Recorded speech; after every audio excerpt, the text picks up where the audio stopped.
Welcome to the Rim Break Rodeo. We hope this video helps. You begin by preparing both devices. Charge the watch to at least 50%, power it on, and unlock the initial screen so pairing can start. On your phone, enable Bluetooth and keep the connection screen open. Make sure location permission is allowed because Android uses it for device discovery. Next, install the Wear OS app or the watchmaker's companion app from the Play Store. This app handles the handshake and firmware checks. Once done, open the app and follow on-screen prompts to begin scanning for your watch. You should now see your watch listed in the companion app. Tap its name and confirm the pairing code that appears on both devices so you avoid wrong connections. After pairing, grant required permissions, notifications, contacts, location, and background activity because they enable calls, alerts, and fitness syncing.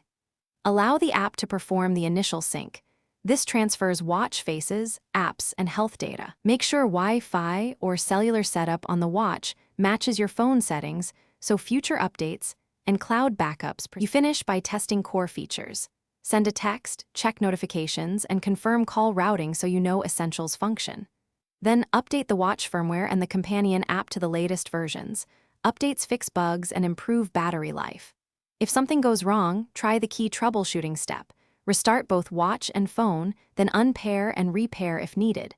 Additionally, clear the companion app cache to remove stale settings. If problems persist, consult the app's built-in diagnostics. They pinpoint common Bluetooth faults. Thanks for watching. Consider subscribing if we helped you.